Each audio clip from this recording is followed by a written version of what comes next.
What's good, y'all, and welcome to my review for NXT Vengeance Day.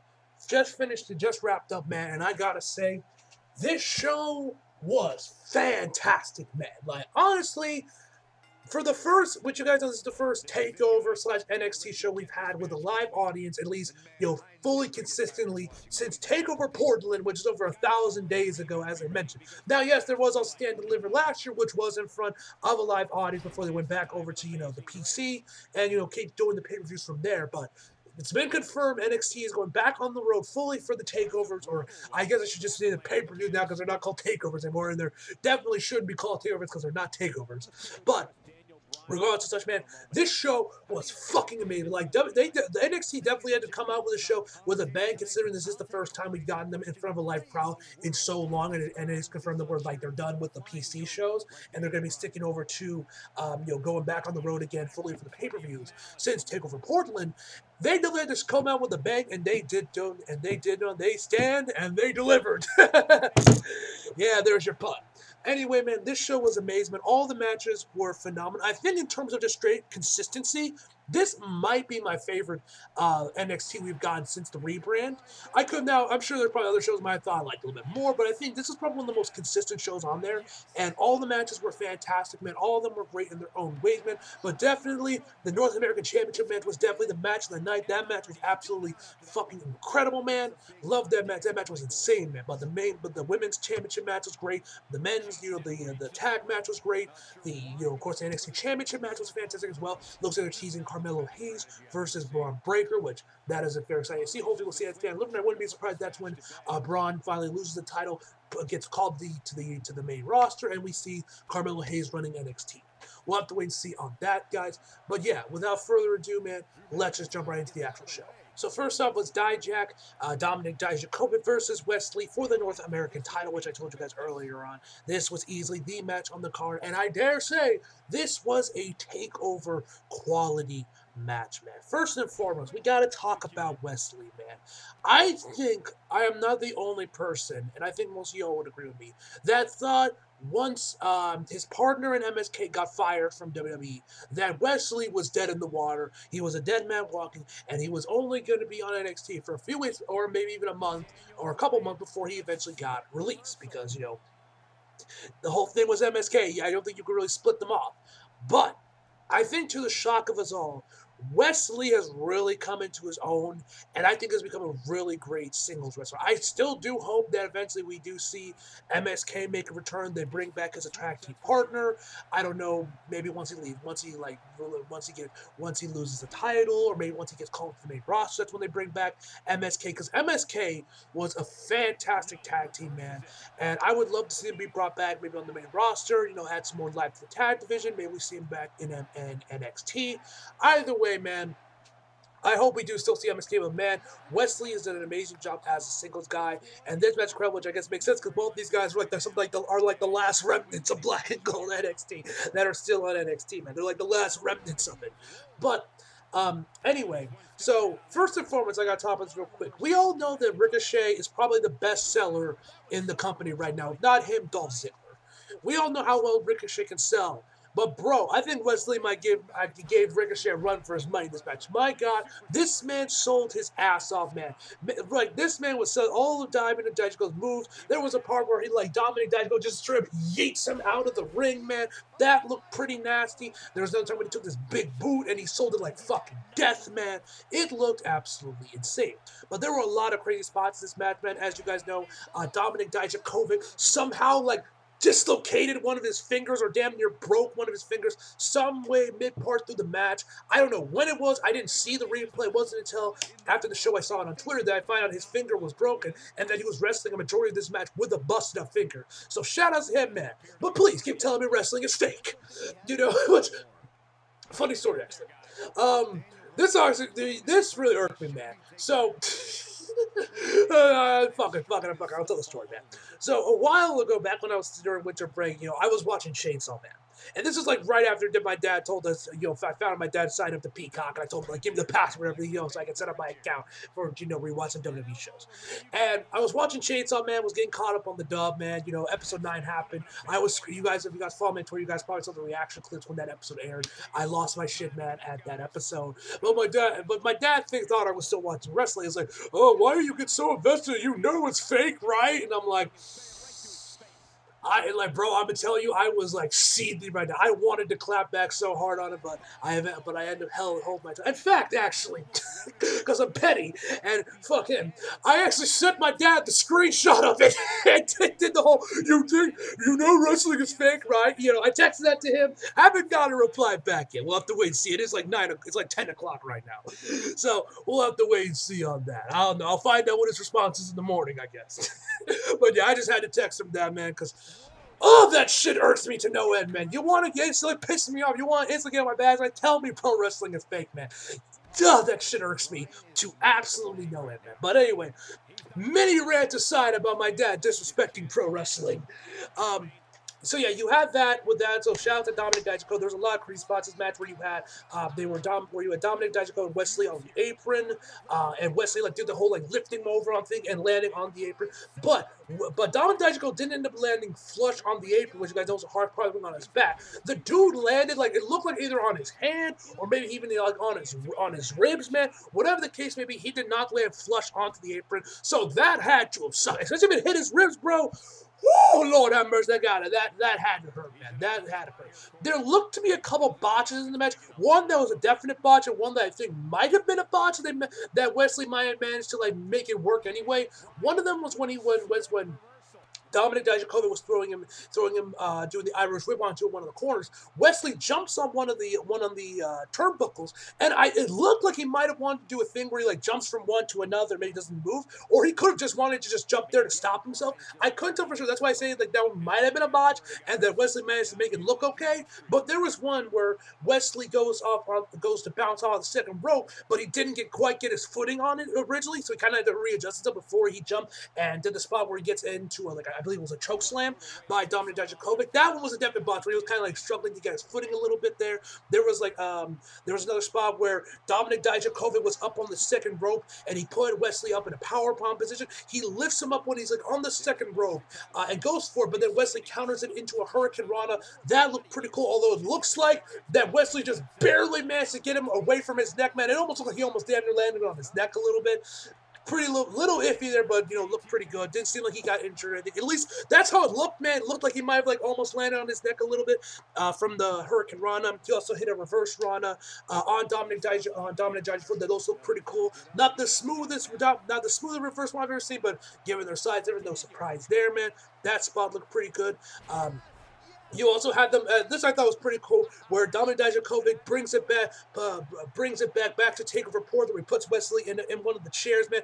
Puts a broom in there to keep him locked in there, and goes for a moonsault off the top rope, man. But actually, what happens is that Tony D manages to push Wesley out of the way, and he ends up taking the moonsault, man. And you have Dominic Dijakovic telling him stop it, don't get in my business. There was also a lot of really cool near falls. I think this might have been with the reverse one, or it might have been with the Hurricane Run off the top rope, but he counters it into a Falcon's Arrow. That looked pretty good. That was a close near fall, I thought. There was no time where Wesley hits this move off the top rope. That I honestly thought was going to win the match, but it ended up just being a 2 count once again. Anyway, man. Wesley also hit a devastating looking running knee as well, but eventually he ends up winning the match with that little flipping back kick he does to eventually win the match, man. Like I said, phenomenal match, man. A lot of near falls in this match, man, and easily the best match on the card, and definitely a match that I would say was worthy of the Takeover moniker, which, like I said, makes sense considering these two are about the last remnants of Black and Gold NXT left. Either way, man, this was a phenomenal match. So then we have the women's tag title match. This actually ended up being a pretty good match. Kaden Carter as well as Casey Conzaro ended up up losing the tag titles, man, which I definitely would say probably wasn't a good idea because these two are a great tag team together. They have some really good offense, and they're actually real best friends. And I think out of all the women's tag teams, they're probably the best outside Dakota Kai and Io, because that's mostly because you guys are biased. I love Io and I love Dakota Kai, but I've been digging Damage Control not as much as I probably would have been if they've been booked a little bit better, but you guys know how much I love Io Shirai. But either way, man, this match was pretty good, man. I forget which one of the women it was. Starting the match up with Kate and Carter, and they start doing a little thing. Kate and Carter like shakes her ass a little bit, and I did like where you have one of the guys in there that the tag team that uh, uh, Kiana, I think is her name is, the Southern guys, be like, oh, don't look at that, man, and she's like shaking her ass a little bit. Not gonna lie, though, King Carter's kind of a baddie, just to say it. But they keep going, yeah, eventually she goes out to the outside and slaps the dude's ass.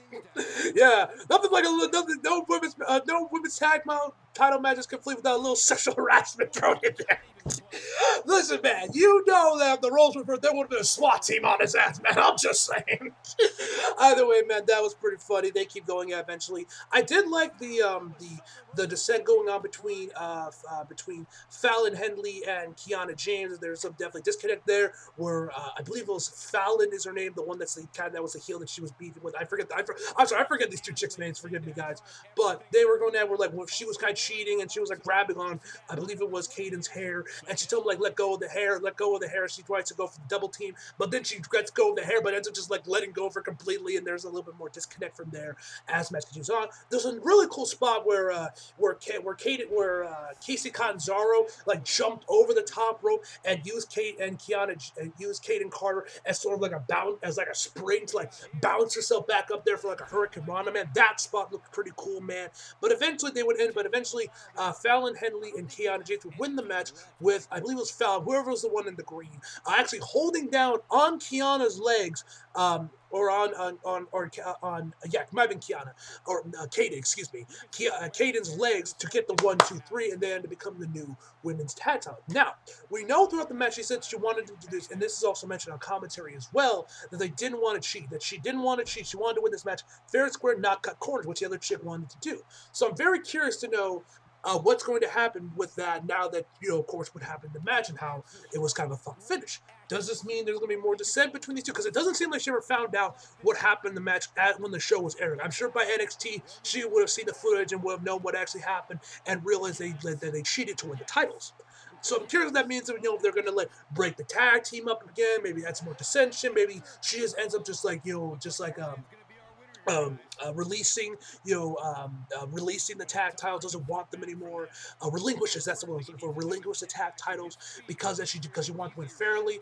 It is interesting that they did lose match. I'm assuming that means that Kate Carter and Casey Catanzaro are getting called up to the main roster. Would make sense. They desperately need some more women and some more tag teams in the main roster. I wouldn't be surprised if that's the case. And they both have been in NXT for like years. They've been there since Black and Gold, if you guys remember. If you guys are OG NXT, you guys know they've been there since like 2018. They've been on NXT for about as long as I've been watching NXT, if not a little bit less. They came in there like around 2019-ish, I think it was. So yeah, they've been in NXT for a while, man. I think they're both ready, and I wouldn't be surprised in the case that they lost the titles because they're going to be getting called up. And I'm definitely kind of curious what's going to go on with Fallon Henley and Kiana James and where that's going to lead. That's going to be interesting when we get to that on NXT. Either way, man, this was a pretty good match for the women's tag titles. Next up, we had Carmelo Hayes and Apollo Crews. This was another great match as well. 2 out of 3 falls. We started off with the entrances where you had Trick Williams doing the only he is the top, he is the breakout star of 2021. He is the longest combined reigning North American champ. He is the World Games winner. And yes, we have all these banners of all these accomplishments appearing on the LED board behind, which I didn't mention earlier, but I love the look of the arena for Vengeance Day with a giant LED board. Looked really good. I kind of like the with the barricade kind of thing, like the way they have that. I thought it looked pretty good. But yeah, I haven't mentioned the actual arena yet in the review. I wanted to quickly mention that real quick, because I haven't really mentioned yet. So you had him doing this whole thing, and he says he's like he is him. And that's when Melo comes out there, man. Love Carmelo Hayes, man. He's amazing. You had Apollo Crews coming in there. He did interest. You had like flashbacks of some of his previous moments in his career when he had his NXT Championship match, I believe against Finn Balor. I think it's who he was facing off in the little promo thing they were playing there. Of course, when he won the U.S. title, the Intercontinental Championship, which, man, when Apollo Crews was rocking, doing that whole like African Nigerian like royalty thing, bro, that gimmick was incredible, man. His feud with Big E was amazing. I also kind of wish Apollo just kept that gimmick and just kept rolling with that one for when he came back to NXT, man, because that was easily his best gimmick, man. This new gimmick that he's been working with, not really a fan of it one. I would rather prefer he just stick to the Nigerian thing. I like that one way more, but whatever the case may be. And also, was the man wearing colored eye colored contacts or something? Because I swear to God, I don't know if this was just the lighting of the show or my eyes were just fucking me. Maybe it was in my TV, but his eyes looked red throughout the majority of the match. Whenever we get closer to his eyes always look red. I don't know if that was just the lighting of the building because the lights were red and everything, or he actually like had colored contacts on that turned his eyes red or whatever. But yeah, I thought that was a little odd, man. So they get in there, they go at it for a while. The interesting about this match is that this match was a 2 out of 3 fall match, but these two go at it for like what? 10, 15 minutes without a single fall being carried out. So they go at it. There's one real cool spot you had was when Carmelo Hayes jumped over Apollo Crews' back with he kind of slid over his back, kind of like did a backflip on him, and then he just slaps Apollo Crews. He slaps him, and then he slaps him again, man. I was like, oh shit. And then then you had Apollo Crews slapping the bitch out of him, bro. You man went down to his knees and everything, man. Looked absolutely insane, bro. Like that was another insane spot was when you had Melo out on the outside. He was laying down the outside. Apollo Crews was hitting a standing moonsault from the apron to the outside onto Carmelo Hayes. That looked beautiful, man. Another crazy spot you had was Apollo hitting. Actually, this was after Melo got the first fall with a crossface submission. That's when he got the first fall. Then when we get started work on getting the second fall, which at first I thought we were going to do because this is when they do 2 out of 3 falls, especially with the one on our pay-per-view. They're going to maybe have Melo get the first fall, Apollo get the second fall, and then of course let them battle it out to get the third fall. This time it was a clean sweep for Melo, but then as the match continued on, when they were trying to get the second fall, you had Apollo hit this jumping, spinning DDT thing. I don't know what the fuck this move is, but it looked incredible, man. I thought he was going to get the fall for sure. It was only a 2 count. And then you have Trick on the outside, man. Trick, I love Trick, man. Him and Melo make such an amazing duo, man, because as the match progresses on, he somehow gets a steel chair, and it's just kind of sitting on the chair, just vibing, chilling, watching the match progresses. But then as the match progresses on, he goes from chilling and sitting on the chair to fucking praying on the chair. Bro, when we saw the camera cut to that, bro, I was in tears, man. I was laughing my ass off, man, when I saw that, man. That was absolutely insane, bro. That was so funny, man. That was so funny to see. And so as the match progresses on, Trick would eventually take the padding off of one of the turnbuckles and kind of move to the other side of the ring where Melo is to make sure the ref didn't see him and doesn't suspect him.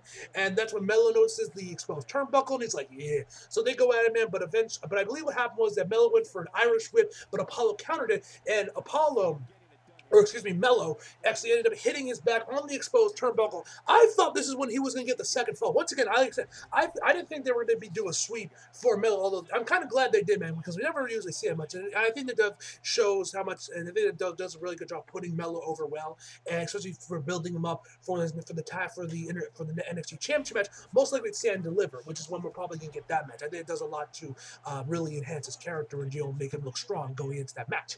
But you have that going there. I thought that was once again going to be where Apollo was going to get his fall. He doesn't. You also had this really nice spot where Apollo was kind of leaning outside the second rope, and Mello jumps on the second rope, bounces backwards into a leg drop onto Apollo Crews. That spot looked really good, man. That was also a really nice spot. So eventually, Trick would get on top of get on the apron with the steel chair, looking like he's about to interfere in the match, get involved, and take out Apollo Crews. So Mel can that second fall. But Dabba-Kato comes in there, sweeps his legs out there, kicks him out to the outside. Apollo would then close him over the top rope to the outside, and it looked like once again, by this point, I'm thinking Apollo. Excuse me, he's gonna get the second fall. But by this point, he eventually hits that leg drop he does from the top rope to get the second fall, and of course win the match. After the match would end, Dabba-Kato would get into the ring, kind of console Apollo Crews. And I don't know if anybody else is thinking, but the second I saw this, I was expecting someone to turn heel. I actually thought it was going to be Apollo, but no. Dabba-Kato starts to attack Apollo Crews. He hits him up, he does like a power bomb or something on the steel chair that was still in the ring. I'm not particularly interested. I forgot I barely even know who the hell Dabba-Kato is, man. So, not really intrigued by that.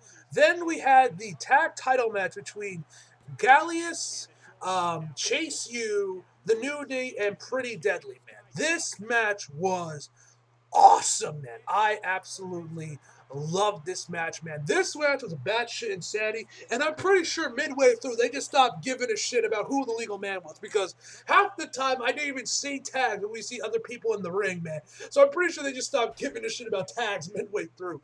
But I love Chase U, man. You guys know that probably my favorite act on NXT currently, and I loved this because I noticed this. Said I saw is you guys may notice that Andre Chase wrestles in Jordans. He wrestles in Jordan 1s. And the second I saw his feet, I knew which Jordan he was. And I looked him up to make sure what the colorway was. And the colorway he was rocking were the Fearless UNNC Chicago's, which is like that like a glossy leather thing where like the front part of the shoe is blue to represent MJ's time as with the North Carolina Tar Heels back when he was in college, and the front of the shoe is red representing his time with the Chicago Bulls. He was rocking those Jordans, which I thought was pretty cool because we were in Charlotte and everything, and they were obviously the hometown heroes, man. I love this team. I was really hoping Chase U would win the match, but unfortunately they didn't end up winning the match, man. I love the Rack Max and that chick that they got running around with her, who I swear to God does like 5 lines of cocaine before every match, before TV starts. Like, seriously, can someone get this woman to lay off the cocaine? Like, why is she so hyper all the time? I remember, I forget when this was, but I remember on NXT when Jordan Devlin said, "Control your dog." That cracked me up when we saw the next team. But yeah, I love Chase U, man. I was kind of hoping they would win the match, but eventually Gallius would end up winning the match. I'm not even going to try to recap this match. There was so many batshit insane spots in this match, man. You had like a Kofi getting yeeted out to the outside to land on basically everyone else. You had Andre Chase doing a superplex from onto the outside of the ring, landing on everybody else with, I believe, one of the members of Pretty Deadly. You had a spot where Pretty Deadly were trying to get the big guy of Chase, who I'm slipping on his name, onto the to break the announce table, but doesn't even get in there. They eventually would later actually fix up the announce table. What gentleman, everybody always be trying to, they always be like throwing shit around, disregarding the announce table and trying to break it down. But here you had Pretty Deadly, who honestly I'm not really a big fan of. Not their gimmick just isn't my kind of thing. Where they actually went out of their way, put the top back on there, grab their screens, put everything back together, man. What gentleman to actually go out of their way to actually fix the announce table. Eventually, it would get broken by Gallius, where they would throw the big guy of Chase U onto the announce table, which looked pretty good, man. Of course, you always have Andre Chase doing this whole thing with the kicks, spelling out Chase U, man. Give me a C, C, H, H, A, A, S, E, U. What that spell? Chase U. I love Chase U, man. The crowd was behind them. I really wish they won this match, man. I feel they would have gotten a lot. Now, granted, they could end up doing another tag match at Stand Deliver with Gallius, and that's when Chase U finally gets the big moment, man. I hope so, man. I want Chase U to win. I want them to get something, whether Andre Chase gets a North American title or they get a tag titles, man, because Chase U is so fucking awesome, man. They're easily the best part of NXT 2.0, or just NXT currently right now. And plus, I gotta respect the man that wrestles in Jordan 1s, man. The man got taste, man. Andre Chase wrestling in Jordan 1s, man. The man got taste. So, yeah. So yeah, shout out to him. And I even tweeted it out to and tagged him. I don't know if you ever saw the tweet or not, but yeah, I like that he actually wore those, like wore the UNNC ones, man. Those shoes are pretty good, man. But yeah, so eventually Gallows would end up winning the match. I believe they actually pinned Andre as well because eventually after they threw him and Tails Andre against them, and Andre tried his best to face him off against the guys, but eventually Gallows would win the match. But yeah, fantastic match. I know I barely did cast scratch. There was a lot of crazy spots in this match. Most just wanted to cover the few that I remember, man, because there were a lot of spots in this match. But yeah, this match was awesome, man. I had a lot of fun with it. I just wish Chase U won them, man. I just wish Chase U won, man. I love Chase U, man. But anyway, next up was the women's title match. First and foremost, I gotta say, yo, Gigi Dolan, bro. Listen, guys. First and foremost, y'all know I got a thing for redheads, but bro, Gigi was like really leading into the whole crazy yandere psycho bitch thing in this match, and I'm not gonna lie, it was kind of hot.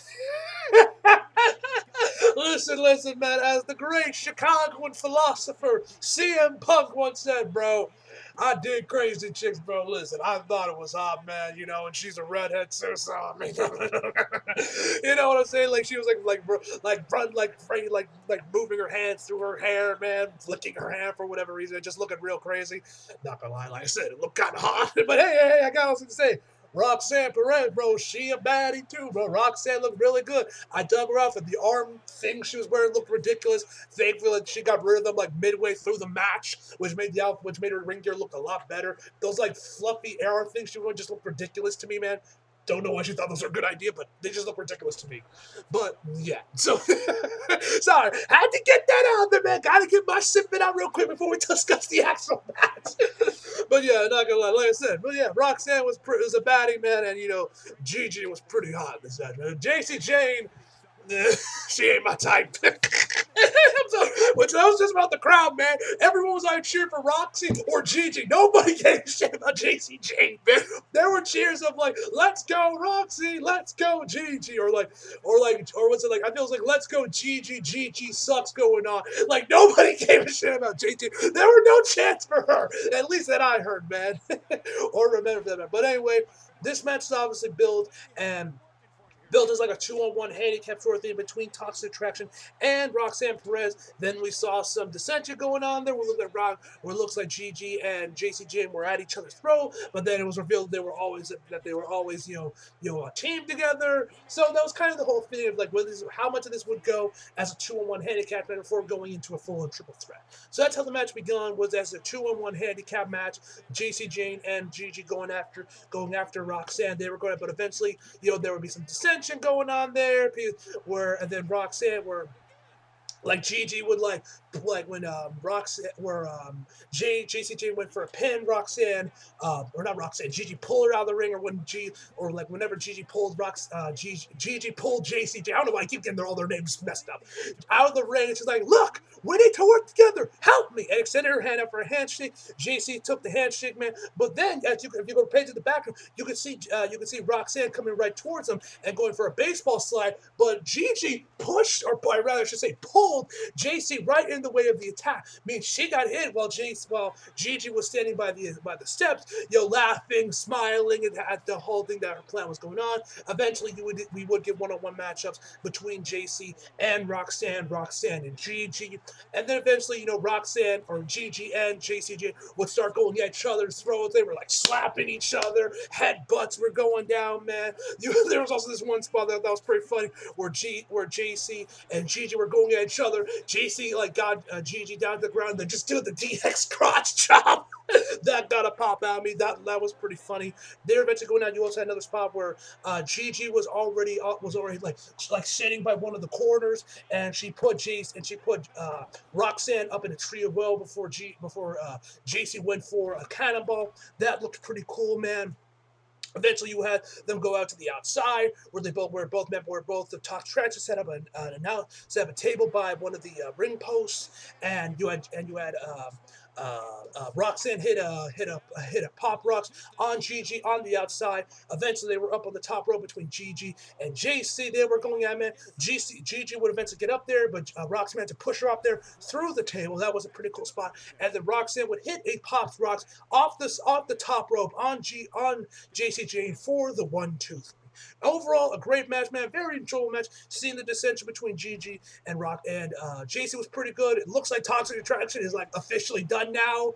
It seems like maybe they might continue on the thing going on there. We'll have to wait and see on that. But it seems like that Toxic Attraction is now fully over. It seems like I could be wrong on that one, but we'll have to wait and see, man. Hey, but we definitely know who the crowd's in favor with of Toxic Attraction now that Mandy's gone, man. I'm just saying, bro. But yeah, Gigi's great, man. I like Gigi, and she's also really hot. Roxanne's also really good as well. She's a great wrestler, and she's also really cute too. I like Roxanne. She's cute. Cora as well. Cora's also really good, man. There's a lot of good women in NXT got there. Of course, we got Nikita Lyons as well, who speaks for herself. But yeah, anyway, next up, on to the main event between Braun Breaker and, of course, Grayson Waller. This match was also great as well. This was a very enjoyable match as well. First and foremost, the disrespect from Grayson Waller, man. I mean, my God. First and foremost, you had him dressing up like Braun Breaker's father. I believe it was like, what was it, Scott Steiner or Rod Steiner? Forget which one of the Steiner bros it was, but one of the Steiners, man, with like, the chain link, face thing and everything, had like a golden shoe in there for his shoey after he won the match. He had that whole thing going on there. Eventually, we would start the match off of their bowl where Grayson Waller would go for the cheap shot onto Braun Breaker onto the outside. They would battle on the outside for a while before eventually getting back in the ring. Now, first thing I want to talk about, I don't like how WWE's changed the rules for the steel cage matches where it's now basically just pinfall and submission to win the match and not, also escaping the cage door. Mostly because that's kind of what made steel cage match different, because at that point, how is it any different from a Hell in a Cell match, Which, I mean, yeah, there's obviously big differences. The cage is a lot bigger, it's safe for, like, those those blood feuds and everything, man. I get that. Yes, there are differences, but that's kind of what made steel cage matches different, and, their own little thing was the whole, like, escape the top of the cage and both feet ain't touching the ground and everything. I don't know, maybe it's just because that's what I grew up with, man. That's what steel cage matches are to me. I don't know how y'all think about it, but I kind of miss them. I kind of miss steel cage matches, kind of like being able to also get off the top rope. I thought it was kind of cool when AEW did. I was like, okay, they're doing something a little different. But then when WWE did, I was like, oh, I like when they could like escape the cage. Or then what's the point of even having the opening at that point, But whatever the case may be, these two would go at, man, and then of course Grayson Waller midway through the match. First off, he starts barking like Braun Breaker, but he sounds like a fucking chihuahua when he does bark. And another point is, I forget when this was the match, but where Grayson Waller is on all fours, he legit lifts up his leg by where Braun Breaker is, obviously to insinuate he is pissing on him like a dog, which I was like, bro, there is disrespect, and then there's you. I was like, damn, bro, the disrespect, man, the disrespect from Grayson Waller. So they were going at, man. I thought this one spot was pretty funny where Braun was, I think, going to go for a spear, but then Grayson Waller saw this and tries to roll out to the outside. But there's no outside to roll out of. It's just a cage. So he's like, once he rolls out to where the cage, he's like, what the hell's going on? Braun tries to charge towards him, man, but Grayson Waller ends up managing to dodge it, and of course, Braun hits something with the cage. There was another spot as well where like Braun was like running the ropes line. He was like really like hitting those ropes, man. He was putting his fucking back into those ropes and hit a devastating clothesline onto Grayson Waller, man. That looked pretty nasty, man. Grayson Waller sold that thing beautifully. They eventually would keep going at it. Eventually, Grayson Waller would lock Braun Breaker's arms up into the ropes, and then he like starts like slapping him, punching him, spearing him, and Braun would eventually like just from sheer strength break out of there, get his arms untangled from the ropes, man. And bro, obviously Grayson got the biggest "oh shit, I fucked up" look on his face, man. He tries to escape the cage, but then Braun Breaker grabs him and then just starts yeeting him into all the different like corners of the cage, man. That looked pretty sick, man. Eventually they would go at it, man. Braun with his spear, he starts talking shit to Grayson Waller, like, yo, you want to talk shit now, boy? You want to talk shit now? Eventually hits him with the spear to, of course, get the 1-2-3.